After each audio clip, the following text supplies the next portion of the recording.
Hi, ma'am. Can I help you? Hi. I have a pickup. Yeah. What's the name?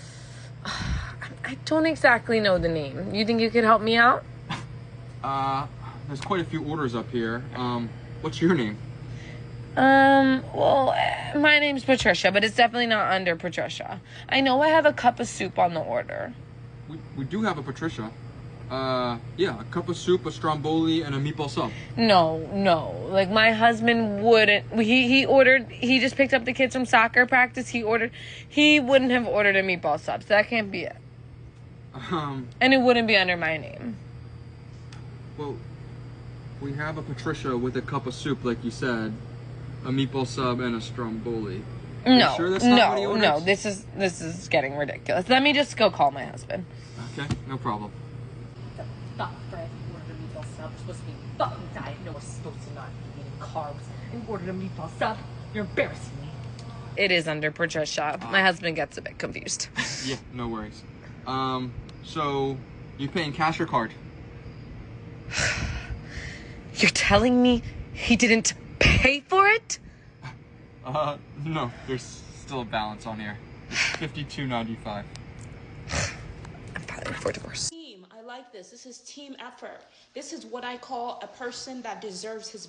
And one thing I want to remind you guys is that this is good that he's showing. Most white people get very shy to get on camera, and they don't want, especially the ones that work behind the counter, because I tried to get the guy that worked at Starbucks to get on camera. Like, I was putting the camera in his face, not like to disrespect him. And I was like, I love you. I want you to be on camera because I see how these people are abusing you behind the Spanish people. It was the Spanish people. They were abusing him behind the counter. They were like, no, turn around.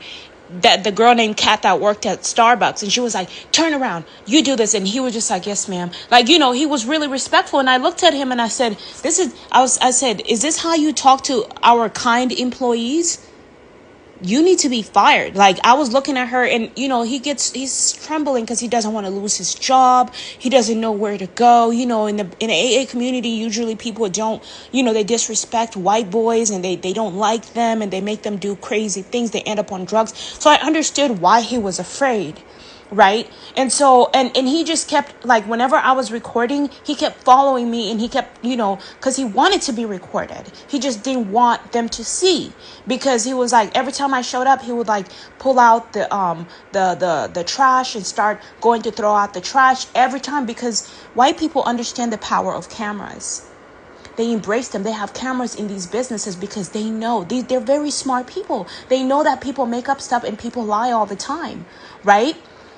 But these employees that are Spanish, they come because they're vulnerable. The companies here are vulnerable. And if the black people can't perform, they have no choice but to hire the Spanish people that are available. But Spanish people start taking advantage of them and their kindness. These white guys that work at these companies, these are their father's companies. So these are the companies that are helping them survive. So they're not going to violate or disrespect the customer. They're going to say, yes, ma'am, they're well trained. And even when I was working at some of them, they're like, oh, she was recording this and that. And then the Spanish guy came out. This was at UPS, and he's like, oh, you can't record. I don't know if that's what he said to him, but I believe that he did, because he said, hey, can you not record? That's what the white guy did. And I said, no, I have the right to record, and I want to see if you guys are doing what you're supposed to do right by me as a black person in this country.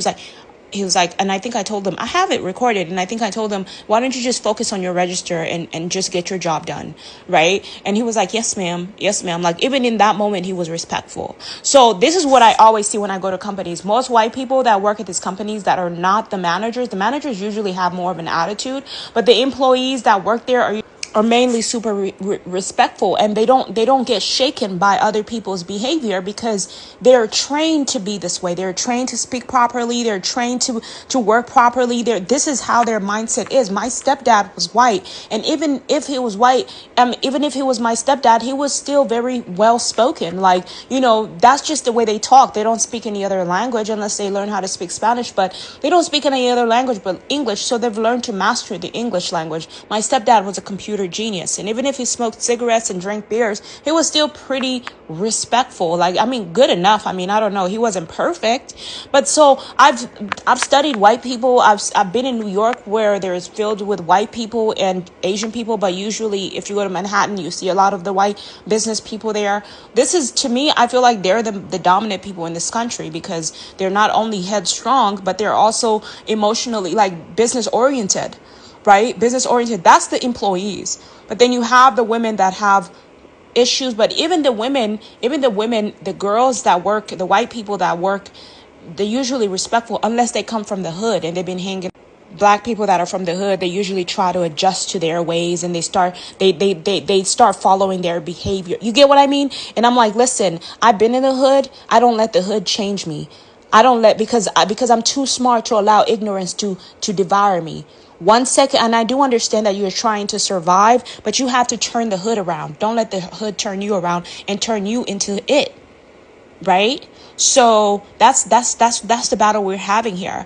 And so I was in some other places and, you know, they try to make him listen to them, but they all speak Ebonics. Ebonics is it's a rap language. It's only for rappers. It's nice, but it's not nice in business. It's not going to work in business. That's not how you communicate to business people.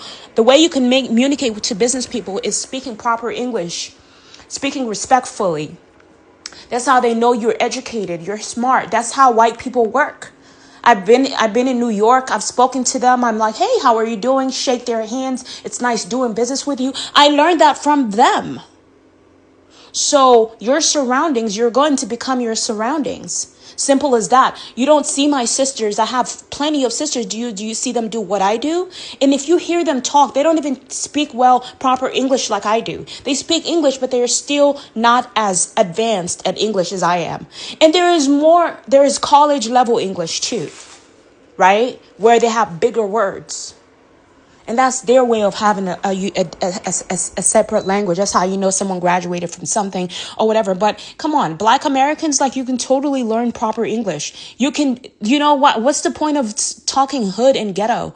It doesn't make sense to me. Unless you're making an album and you're doing music, it doesn't make sense for people to go behind the camera and say, hi, how you doing? Hey, you know, in the South, it makes sense. But still, it's just like, hi, how are you doing? How's your day?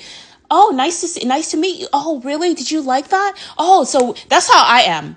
Did you like the movie? The movie was really great. Oh, yeah. Oh, have you seen that? That's how you build relationships. And people love you and they want to talk to you and they come back because they want to see you. I've had people come up to me and shake my hands. Wow, you're really good at your job. You really love. Are you the manager? No, I'm not the manager. I just got hired, actually. I'm here seasonally. That's how it goes. But you have to separate from your hood gangster friends in order for you to do business with this country.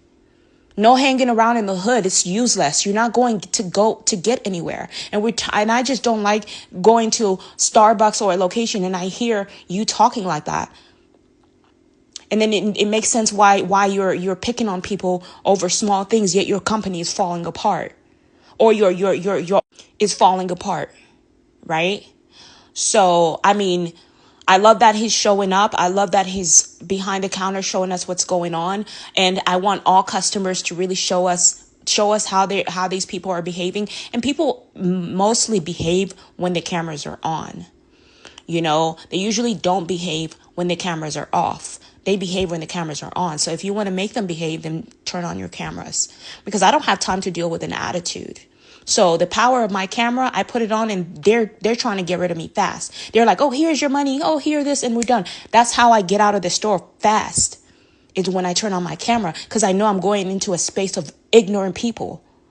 And do you think I want to do, because I'm Black, do you think I want to deal with ignorance? No. So I turn on my cameras to make it clear that they're being watched.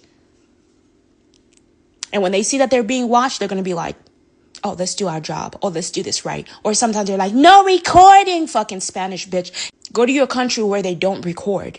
And that's why most of you guys are in danger, because there is no recording. In America, we record because there is such a thing as lawsuits. In court of law, you need evidence. And once you guys get that through your head, then you'll be quiet. That's what I'm saying. The government, the companies need to tell them you're not allowed to tell people not to record. They need to learn the law and know human rights, right? If you want us to help you, we need to see where you need the help. And you can't just tell us. You need to show us. Why do you think they made the internet and social media? Not for us to see your lies, for us to see the truth. So thank you to this guy for showing up, right? And this is not me trying to be mean to Spanish people, but you have to be honest, because you guys love to talk about how black people are bad. And then and we've seen the bad issues in black people, and we've talked about them. So when you hear us saying Spanish, and you don't take that shit personal, you can take it personal all you want, but we've said the same thing about black people, and we said the same thing about racist white people. So everybody gets to be a part of the conversation here.